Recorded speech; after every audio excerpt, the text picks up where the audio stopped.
Salam. Bismillahirrahmanirrahim. Alhamdulillahirabbil alamin wassalatu wassalamu ala asyrafil anbiya'i wal mursalin sayyidina wa maulana Muhammadin wa ala alihi wa sahbihi ajma'in. Amma ba'du. Slide-nya sudah bisa tampil di layar ya. Itu Mas. Enggak. Bisa Gus? Sudah bisa Gus. Oke, ya. Bismillahirrahmanirrahim. Ya, ini problematika.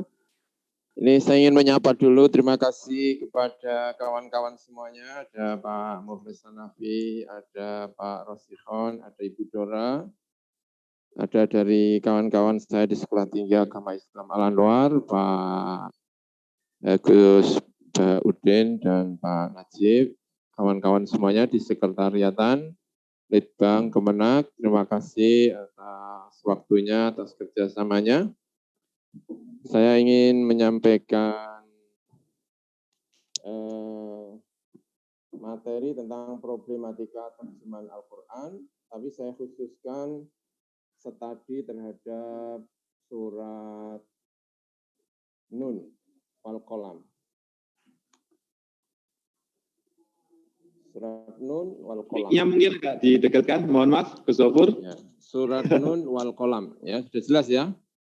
Ya, jelas. Baik, akan saya baca saja ini. Pertama, problem utama terjemahan seperti banyak diakui oleh pakar dan praktisi penerjemahan adalah ketidaksamaan antara bahasa sumber, kalau dalam hal ini berarti bahasa Al-Quran, dan bahasa sasaran, dalam hal ini bahasa Indonesia, dalam berbagai aspek. Satu bahasa tidak mungkin disamakan dengan bahasa lainnya dalam semua aspek. Artinya bahasa Al-Quran itu tidak bisa disamakan dengan bahasa Indonesia. Bahkan unsur perbedaan tampak sangat menonjol. Ini mukadimah ya. Penerjemah dipaksa memilih antara mementingkan bahasa sumber atau mementingkan bahasa sasaran. Kepentingannya bahasa Arabnya atau bahasa Indonesianya. Kedua pilihan ini sama-sama tidak menyenangkan. Karena kepinginnya dua-duanya sama-sama terwakili. Memilih bahasa sumber seringkali mengarah pada sulitnya dipahami. Atau menjadi bahasa yang terasa aneh. Sementara memilih bahasa sasaran seringkali terasa melakukan pengkhianatan atau ketidaksepadanan yang boleh jadi bagi sebagian kalangan adalah fatal.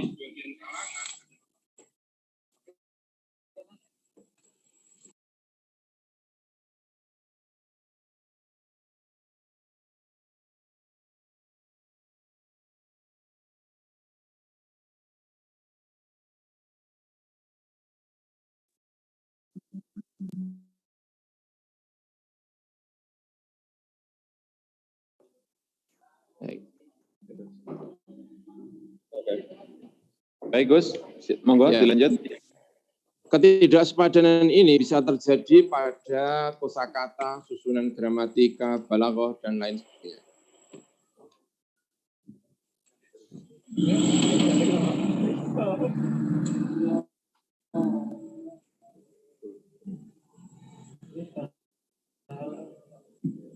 Karena itu dari semula harus dimaklumi bahwa terjemahan tidak mewakili sepenuhnya teks asli.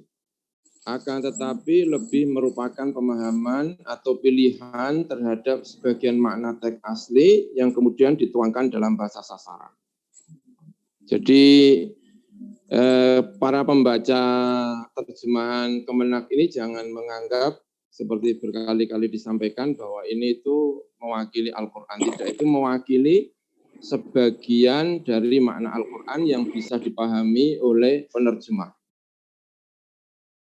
Dan seringkali itu merupakan pilihan-pilihan. Pilihan dari berbagai makna lalu dipilih satu makna. Berikut adalah contoh-contohnya. Ini saya contoh. Dalam mungkin kalau ada yang mau membuka teks atau apa namanya surat Al-Qalam, karena ini tadinya surat Nun Al-Qalam. Ini ya. Nun wal qalami wa ma yasturun. Ini diterjemahkan begini. demi pena dan apa yang mereka tuliskan. Ini adalah problem ketepatan makna. Kata yasturun diterjemahkan dengan yang mereka tuliskan. Padahal kalau dalam Raghib Al-Asfahani dalam bukunya Al-Mufradat, kata satoro itu maknanya adalah as-sofu minal kitabah, barisan tulisan. Artinya tidak hanya sekedar tulisan, tetapi tulisan yang berbaris-baris. Nah, problem kosakata ini kalau kita telusuri, maka akan kita temukan banyak sekali kata-kata yang kita itu kesulitan, ya. Seperti misalnya ya, ini sebenarnya tadinya itu surat Nun dengan surat yang sesudahnya, surat Al-Haqqah. Misalnya lagi Al-Haqqah. Ya, tapi tentu ini bukan berarti apa yang telah kita lakukan ini kemudian salah, tetapi memang ini problem ini hanya menceritakan problem sehingga memberi gambaran, jangan menganggap ini tuh sudah yang paling pas, itu tidak ya, tapi itu adalah pilihan makna-makna. Seperti misalnya Al-Haqqah. Al-Haqqah itu kalau diterjemah Kemenak yang sekarang kita bikin itu, yang sudah pasti, yang pasti kehadirannya. Haqqah itu artinya dari kata hak, itu isim fa'il dari hak, yang artinya adalah sudah pasti kehadirannya. Tapi hanya satu aspek, karena hak itu ada dua. Hak itu ada yang maknanya memang hakikat dalam arti nyata, ada hak itu artinya hakikat dalam arti benar. Maka kalimat ini misalnya ya, innal jannata hakun, wa innan naru hakun, wa innal jazaa'a hakun, itu sebenarnya tidak hanya soal neraka itu nyata, tapi neraka itu keberadaannya itu benar. Nah, kalimat al-haqqah itu kita terjemahkan di sini salah satu maknanya dalam terjemahan Kemenak, yaitu yang nyata, kehadirannya nyata. Ya, ini. Jadi ini problem ketepatan makna. Bisa lagi misalnya dalam surat Al-Haqqah ya. Fa amma samudu fa uhliku bit-taghiyah. Taghiyah itu kalau dalam Kemenak diterjemahkan, ini masih problem ketepatan makna ya. Diterjemahkan sangat keras, tapi taghiyah itu sebetulnya bukan sangat keras, tapi memang itu sudah pilihan yang dipikir-pikir ya itu memang maknanya. Tapi sebenarnya taghiyah itu artinya togo itu melewati batas dalam kezaliman, dalam ininya. Nah itu ya mirip-mirip, tapi kalau persis ya tidak. Ya. Misalnya lagi ayat ke-7 surat Al-Haqqah. Ka'annahum a'jazu nakhlin qawiyah. Ini ya, itu juga ketepatan makna juga memang ini problem dan kita merasakan sulitnya menerjemah. Ya, kemudian selain ketepatan makna, problem kedepannya di sini adalah dalam surat Al-Qalam. Problem takdim dan takhir. Ma anta bi ni'mati rabbika bimajnun.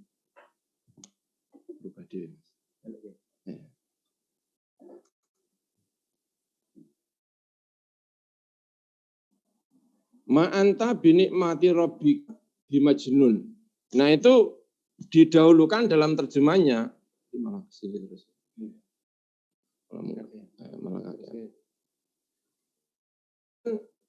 Kamu atau berdasarkan kenikmatan Tuhanmu, ini berkat karunia Tuhanmu, engkau nabi bukan orang gila. Padahal ayatnya itu bukan kok binikmati robika ma'anta bimajnun, tapi ma'anta binikmati robika bimajnun. Jadi ada pembalian urutannya. Dan kalau ini bahasa Indonesianya lebih enak begini. Tapi sebetulnya Al-Qur'annya bilangnya ma'anta binikmati rabbika bimajnun. Dan itu memang sudah kita akui bagian dari problem penerjemahan. Artinya kata kunci pembicaraan di ma'antanya, bukan binikmati rabbikanya. Tapi kalau diterjemah menjadi titik tekannya ada di berkat karunianya. Padahal surat Al-Qalam itu mestinya yang saya pahami misalnya, atau misalnya dalam sebagian tafsir itu stressingnya bukan binikmati rabbikanya, tapi stressingnya adalah karena ini membela Nabi Muhammad Shallallahu Alaihi Wasallam, maka itu ya Nabi Muhammadnya, ma'antanya. Tapi itu kalau dibalik bahasa Indonesianya kayak kurang menemukan pemahaman atau kelaziman dalam, dan itulah kemudian ya begini, berkat karunia Tuhanmu engkau bukanlah orang gila. Ya ini termasuk pilihan-pilihan memang, walaupun tentu menyisakan problem. Makanya dari awal kita sampaikan, dari awal memang ini bukan mewakili sama sekali. Kalau mau dipersiskan ya memang tidak bisa. Ini problem takdim dan takhir. Ya berikutnya.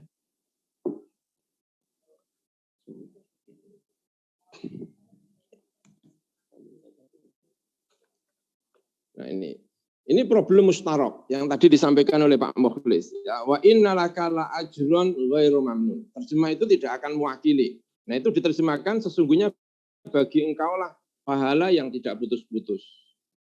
Nah sebetulnya kalimat mamnun itu maknanya bisa dua. Ada maknanya itu adalah nek cara Jawa itu diundat-undat. Menurut Indonesia itu diungkit-ungkit. Nah bisa maknanya adalah memotong atau terpotong. Nah yang dipilih di sini ghairu mamnun itu maknanya sesungguhnya bagi engkau lah pahala yang tidak putus-putus. Artinya memilih salah satu di antara dua makna. Ya kalau Al-Quran aslinya bisa dimaknai berbagai macam, tapi kalau terjemahnya ya ini mau tidak mau. Karena kalau semua maknanya diterjemahkan ya nanti bisa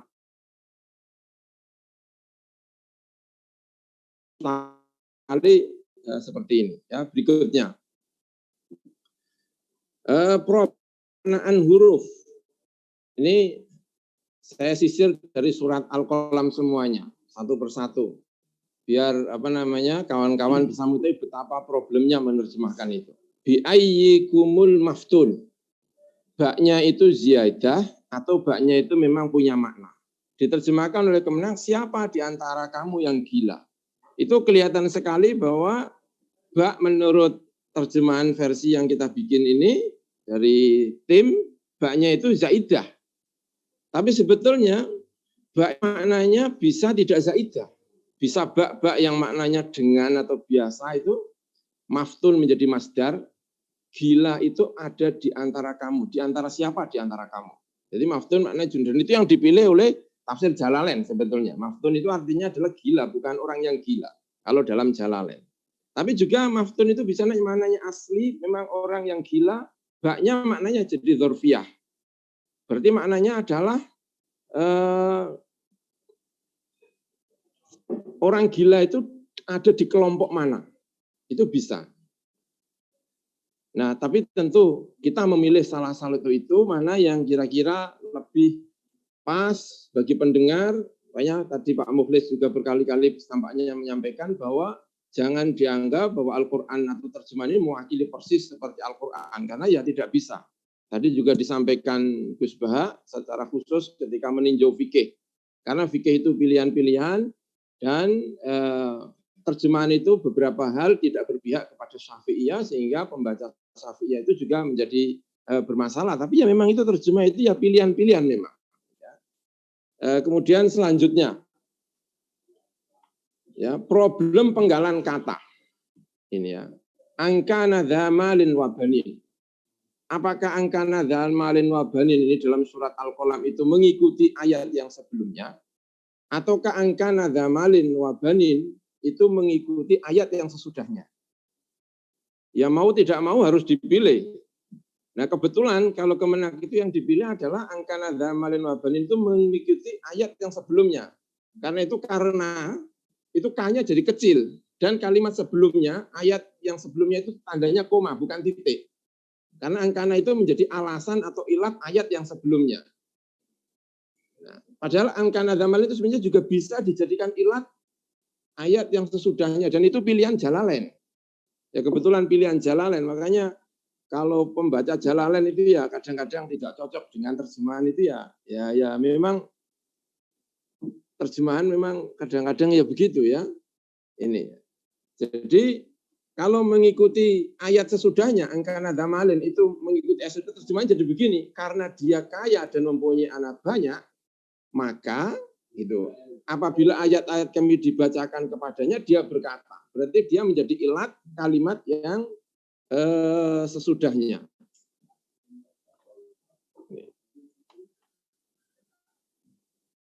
Terus kemudian berikutnya ya, penggambaran situasi berubah menjadi pemaknaan dasar. Ini ya. Saya bacakan ini. Fatofa 'alaiha ta'ifum mir rabbika wa hum naimun. Lalu kebun itu ditimpa bencana yang datang dari Tuhanmu ketika mereka sedang tidur. Ta'ifun itu dimaknani bencana. Ya, dimaknani bencana. Itu benar. Tapi itu kata mana dasar. Tidak ada penggambarannya sama sekali. Karena ta'if itu artinya sesuatu yang mubeng-mubeng, tawaf. Atau adabnya itu mengelilingi kampung. Nah, itu dalam terjemah, itu kalau diterjemahkan juga kadang-kadang masa ditimpa bencana yang berkeliling-keliling. Itu kan ya kalau kadang-kadang jadi agak gimana gitu ya. Maka ya terpaksa kalimat ta'if itu yang diterjemahkan mausufnya. Ta'if itu kan sifat. Jadi mausufnya yang ditampilkan dalam terjemah ta'if sebagai penggambaran itu menjadi berubah. Penggambaran situasi berubah menjadi pemaknaan dasar. Ya, ini kalau disisir ya saya tidak tahu ya. Saya juga tidak menguasai seluruh 30 juz ya. Tapi jangan sekali lagi jangan kemudian dianggap saya khawatir kemudian terjemahan ini banyak tidak mewakili Al-Quran ya memang benar, tapi kemudian diminorkan bahwa ini ada pergeseran makna dan lain sebagainya. Saya kira perlu hati-hati ya dalam untuk menyampaikan ini karena memang disadari dari pertama terjemahan ini tidak mewakili sepenuhnya yang diterjemahkan. Kadang-kadang pilihan-pilihan diskusi dan lain sebagainya ini. Berikutnya ya. Ini misalnya problem ayat mutasyabihat seperti tadi disampaikan oleh Pak Rosihon, juga disampaikan oleh Gus Bah ini ya. Yauma yukshafu an saqin wa yud'auna ila sujudi fala yastati'un. Ingatlah pada hari ketika betis disingkapkan. Apa itu betis disingkapkan itu? Di sini dimaknani sepertinya Kemenak cenderung untuk mentakwil karena membingungkan. Yakni huru-hara di hari kiamat. Tentu ini tidak salah, tidak semua pemaknaan. Misalnya kalau mazhab-mazhab yang kalau kita menyebut di ini ya salafi ya, itu ya memang Tuhan menyingkapkan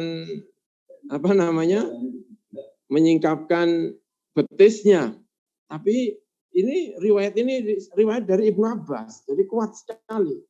Problem ayat mutasyabihat. Ini kalau misalnya dibaca memang tidak selalu terjemahan Kemenak itu semua kepingin sesuai dengan saya. Ya, itu tidak bisa ya. Ini ya mana yang kira-kira pas menurut pendengar Indonesia bisa dipahami dengan baik. Dan ini pilihan. Yauma yukshafu an saqin ya ditakwil. Huru-hara di hari kiamat.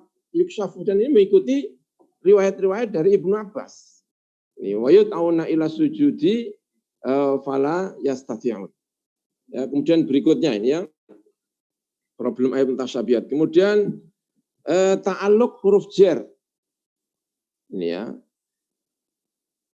Kalimat amlakum aimanun alaina balighatun ila yaumil qiyamah. Ila yaumil qiyamah itu kalau dalam nahwunya ilahnya itu ta'alluqnya kemana? Di terjemahan ini itu tampak pilihannya kepada balighatun. Tetapi dalam tafsir yang lain balighatun itu sifat tersendiri, ila yaumil qiyamah sifat tersendiri. Balighatun artinya sangat kuat, ila yaumil qiyamah berlaku sampai hari kiamat. Artinya ada dua sifat. Tetapi di sini yang kita bikin dan itu sesuai tampaknya dengan terjemahan yang sebelumnya itu berlaku sampai hari kiamat. Nah ini perlu kita ingatkan hal-hal yang semacam ini karena ya khawatirnya itu kan orang Indonesia kadang-kadang ya gampang menyalah-nyalahkan atau apa itu khawatir ya. Mohon dibuka wacana-wacana tafsir dari berbagai barangkali penerjemahan Kemenak ini sebetulnya juga memiliki dasar yang kuat dari berbagai bacaan tafsir yang ada. Ya. Jadi belum pasti itu tidak memiliki dasar, Insya Allah setelah kita melakukan kajian-kajian tetap memiliki dasar, walaupun tentu tidak semua pendapat disampaikan, itu pilihan-pilihan pendapat, termasuk problem ta'alluq huruf jar dalam surat Al-Qalam ini. Berikutnya ini ya.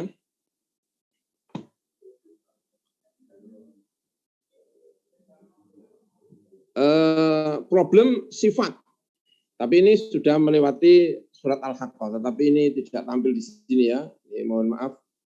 Dalam surat Al-Haqqah, fatarul qauma fiha sur'a ka'annahum a'jazu nakhlin khawiyah. Itu saya cek ya. Khawiyah itu semuanya dibaca jar. A'jazu nakhlin khawiyatin. Saya tidak tahu kalau ada qiraah yang membaca misalnya a'jazu nakhlin khawiyatun. Tapi saya cek qiraah yang ada yang sempat saya baca itu semuanya khawiyatin. Ini problem sifat namanya. Artinya apa? Khawiyatin itu sifatnya nakhlin, bukan sifatnya a'jazun. Nah, kita kalau menerjemahkan juga kadang-kadang repot karena ambigu, kadang-kadang sifatnya nakhlin apa sifatnya ajazin. Arab kan ada harokatnya. Walaupun kalau diwakafkan ya bingung itu aja nakhlin khawiyah itu ya kalau di tin apa tun. Ya, tapi kalau dibuat Qur'annya kan kemudian jelas ada apa harokatnya. Tapi kalau dalam terjemah dan orangnya kebetulan nggak bisa bahasa Arab itu ya bingung ini sifatnya apa ini? Apa mikirnya nakhlin apa namanya sifatnya jazun. Nah, makanya juga kiai-kiai atau orang-orang itu juga sering menyampaikan awas apa namanya ya memang ini keterbatasan problematika terjemahan itu ya begini. Awas jangan sampai belajar Al-Qur'an tanpa guru berdasarkan terjemah itu ya bisa ya nggak bisa bermasalah memang. Ya memang begitu ya. Ini terjemah beberapa apa namanya problem-problem dalam penerjemahan. Ya, yang ingin saya sampaikan adalah memang ada problem-problem dan karena problem inilah banyak ulama yang kemudian tidak setuju dengan terjemahan. Tapi kalau tidak menerjemahkan juga agak repot karena kalau orang Islam tidak menerjemahkan nanti yang menerjemahkan malah non-Muslim menerjemahkan. Kalau hasil terjemahnya semuanya dari non-Muslim juga kita repot. Makanya ada yang menerjemahkan dengan segala keterbatasannya, dengan segala problematikanya, memang selalu ada problematika. Ini kita sampaikan dari awal problematika itu ada, kemudian jangan hanya misalnya kemudian lahir kritikan. Yang kritik itu kalau yang itu disuruh bikin juga nanti ada problemnya, dia pasti akan menghadapi problem yang sama. Jadi banyak problem sekali dan karena itulah diskusinya mungkin panjang dan sebagainya. Saya kira itu yang bisa saya sampaikan. Terima kasih. Mohon maaf atas segala keterbatasan. Assalamualaikum warahmatullahi wabarakatuh.